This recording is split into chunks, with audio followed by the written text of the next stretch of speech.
Indian express की report ने बवाल खड़ा कर दिया है। 13 दिसंबर को सदन में हुई घुसपैठ पर मोदी सरकार को लेकर अब तक का सबसे बड़ा खुलासा हुआ है। आपको बता दें, रिपोर्ट के मुताबिक सदन में घुसपैठ के ठीक एक दिन पहले सदन की सुरक्षा पर चर्चा भी हुई और 35 करोड़ का टेंडर भी पास किया गया। अब इस खबर के सामने आने के बाद से बवाल मच गया है। मोदी सरकार के दावे वादों की पोल खुल गई है। इस रिपोर्ट के सामने आने के बाद से मोदी सरकार पर सवाल खड़े हो रहे हैं।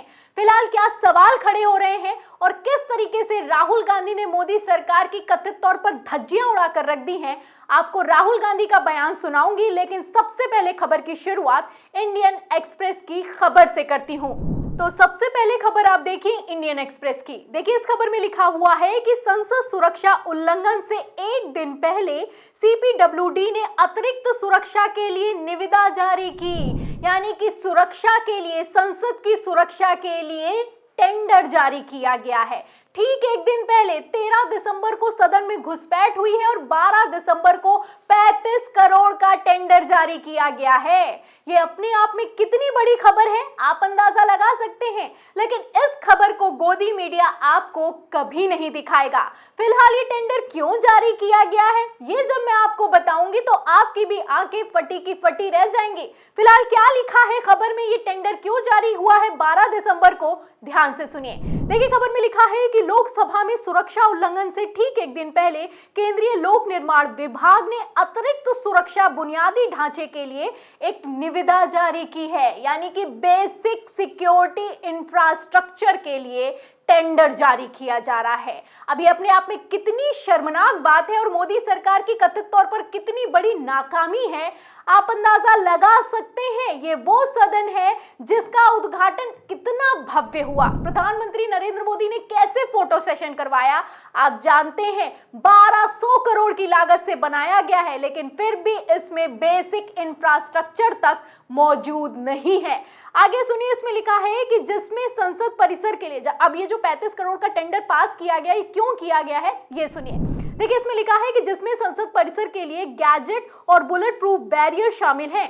कॉम्प्लेक्स के निर्माण और रखरखाव के लिए जिम्मेदार एजेंसी सीपीडब्ल्यूडी ने मंगलवार को रिसेप्शन लाउंज, सुरक्षा ब्लॉक, एडीएम सेवाएं, सुरक्षा गैजेट्स, बुलेट प्रूफ मोर्चा, बाहरी विकास के पुनर्विकास के लिए और पूर्व योग्यता बोलियां मांगी हैं। सीवरेज और जल निकासी आदि भी शामिल है। तो जल निकासी की भी सुविधा नहीं उपलब्ध है। अब इससे बेसिक क्या होगा, सवाल खड़ा होता है। आप देख सकते हैं, बुलेट प्रूफ बैरियर तक नहीं शामिल है, उसके लिए ये टेंडर पास किया गया है। 13 दिसंबर को लेकर पहले ही अंतरराष्ट्रीय आतंकवादी पन्नू ने अलर्ट किया था कि वो संसद पर हमला कर सकता है, लेकिन फिर भी ये कथित तौर पर सरकार इतनी निकम्मी है कि इसने 12 दिसंबर को 35 करोड़ का बेसिक इंफ्रास्ट्रक्चर के लिए टेंडर जारी किया है। और कैसे गुमराह किया गया है पब्लिक को और सांसदों को, ये तो अपने आप में लाजवाब है। कुछ खबरें भी आपको दिखाती हूँ। खबर आप देखिए, आपको सबसे पहले मैं खबर दिखाती हूँ न्यूज़ 18 हिंदी की। देखिए, इसमें लिखा हुआ है कि नए संसद भवन की सुरक्षा होगी कई गुना बेहतर।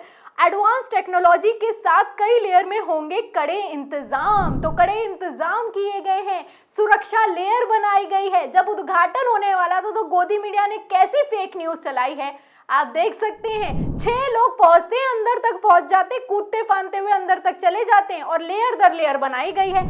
स्कैनर भी लगाया गया है। एक और खबर देखिए, खबर आप देखिए इंडिया टुडे की। देखिए, इसमें लिखा है कि स्कैनर से लेकर चेहरे की पहचान तक एआई तकनीक कैसे नए संसद भवन की सुरक्षा कर रही है।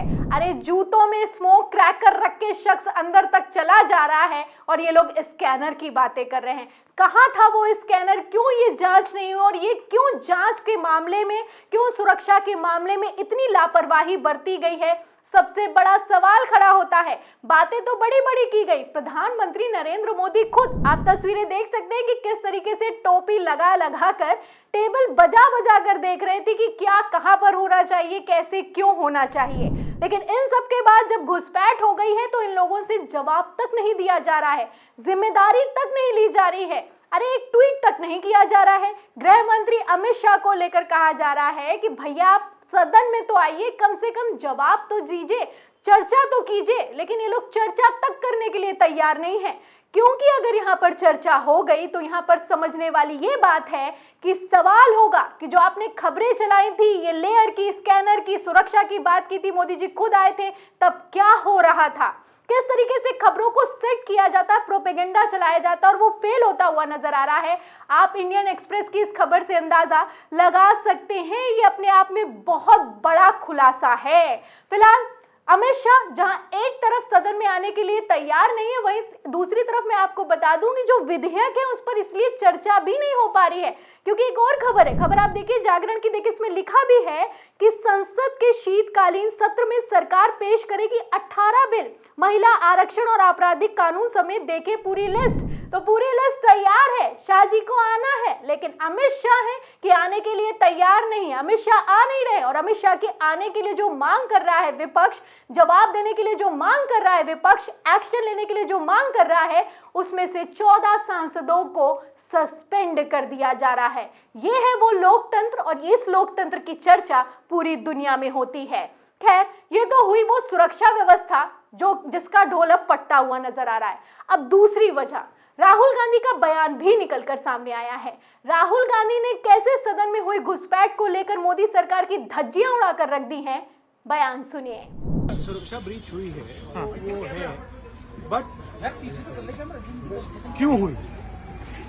जो देश में सबसे बड़ा मुद्दा है, बेरोजगारी का मुद्दा, जो पूरे देश में उबल रहा है, मोदी जी की पॉलिसीज के कारण हिंदुस्तान के युवाओं को रोजगार नहीं मिलता।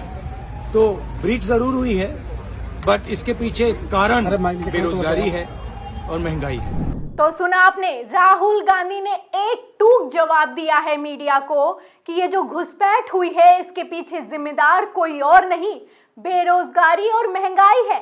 जाहिर सी बात है, सुरक्षा में चूक हुई है, लेकिन मोदी सरकार की पॉलिसीज भी इसके लिए जिम्मेदार हैं। यहाँ पर ये सोचने वाली बात है, और जो राहुल गांधी ने बयान दिया है ये अपने आप में बहुत बड़ी बात है, क्योंकि मैं आपको बता दूं, जिन लोगों ने घुसपैठ की थी, जो वहां पर पहुंचे हुए थे, जो नीलम बाहर की तरफ नारेबाजी कर रही थी, उसने पढ़ाई में अच्छों को मात दे रखी है।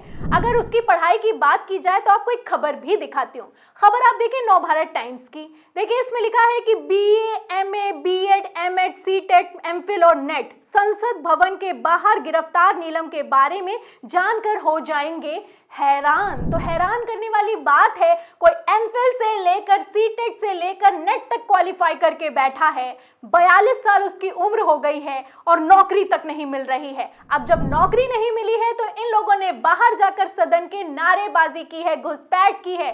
कोई ई रिक्शा चलाता है, कोई इंजीनियर है, सारे के सारे बेरोजगार हैं, और रोजगार के नाम पर कैसे घुसपैठ की है। फिलहाल इस चीज को हम सपोर्ट नहीं करते हैं कि घुसपैठ करनी चाहिए, इस तरीके का विरोध दर्ज करवाना चाहिए, लेकिन यहाँ पर सोचने वाली बात ये हो जाती है कि जो राहुल गांधी कह रहे हैं वो काफी हद तक सही भी है, क्योंकि आप अच्छे से समझते हैं जब सदन में इस तरीके से घुसपैठ करेंगे, नारेबाजी करेंगे, तो आपकी बात सुनी तो जाएगी नहीं, और दूसरा अलग से UAPA लग जाएगा, जेल जाएंगे, पूरा करियर बर्बाद हो जाएगा। अब ये वो बेरोजगार हैं जिन्हें पता है कि अब तो करियर बर्बाद हो गया। अब जब बर्बाद हो गया है तो मोर्चे बंदी पर उतरे हैं। फिलहाल इस पूरी खबर पर जिस तरीके से राहुल गांधी ने मोदी सरकार की पॉलिसीज की धज्जियां उड़ाई हैं उस पर, और जो इंडियन एक्सप्रेस की रिपोर्ट है जिस तरीके से मोदी सरकार को एक्सपोज कर रही है उस पर, आप क्या सोचते हैं हमें कमेंट बॉक्स में जरूर लिखें। वीडियो को ज्यादा से ज्यादा शेयर करें, सब्सक्राइबर बटन दबाएं, बेल आइकन दबाएं, ताकि हर खबर की नोटिफिकेशन आप तक पहुंचती रहे। मैं प्रियंका, आप देख रहे थे 4 PM। फिर मिलते हैं अगली खबर के साथ, तब तक के लिए धन्यवाद।